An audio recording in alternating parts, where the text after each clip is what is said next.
হযরতে ঈসা আলাইহিস সালাম রাস্তা দিয়ে যান, একটা জংলার ভিতরে কোনো মানুষের কান্নার আওয়াজ। ভিতরে গিয়ে দেখেন একজন কুষ্ঠরোগী, সর্বদেহে যার কুষ্ঠরোগের কারণে শরীর পচে পচে শরীরের অংশ পড়ে যায়, শরীর থেকে প্রচণ্ড দুর্গন্ধ। তার নিজের পরিবারের লোকেরা সহ্য করতে না পেরে তাকে জংলায় ফেলে চলে গেছে। সে সেখানে বসে বলে, আলহামদুলিল্লাহিল্লাযী আফানি মিম্মা ইবতালা বিহি কাসীরাম মিন খালকি। আল্লাহ আপনার শুকর, পৃথিবীর কত মানুষ যেই রোগে আক্রান্ত, ওই রকম কঠিন রোগ থেকে আমাকে আপনি মুক্তি দিয়েছেন। কঠিন রোগে আক্রান্ত হওয়া থেকে আল্লাহ আপনি আমাকে হেফাজত করলেন। আল্লাহ আপনার কোটি কোটি শুকরিয়া। হযরত ঈসা নবী বললেন যে ভাই, কোন শুকরিয়া আদায় করো?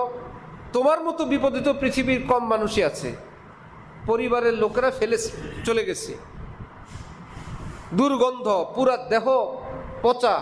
সেই লোক বলল, হুজুর, আল্লাহকে না চেনার রোগ, ঈমান হারানোর রোগ থেকে আল্লাহ আমাকে বাঁচাইছেন।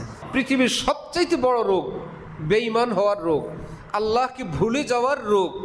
আলহামদুলিল্লাহ, শরীরে রোগ আছে, আল্লাহকে ভুলার রোগ থেকে আল্লাহ আমাকে বাঁচাইছে হুজুর। পাশাপাশি আল্লাহ পাক আমার জিহ্বাটা সুস্থ রাখছেন, আমি জিহ্বাটা দিয়ে আমার আল্লাহকে ডাকতে পারি, আমার শুকরিয়া, আলহামদুলিল্লাহ।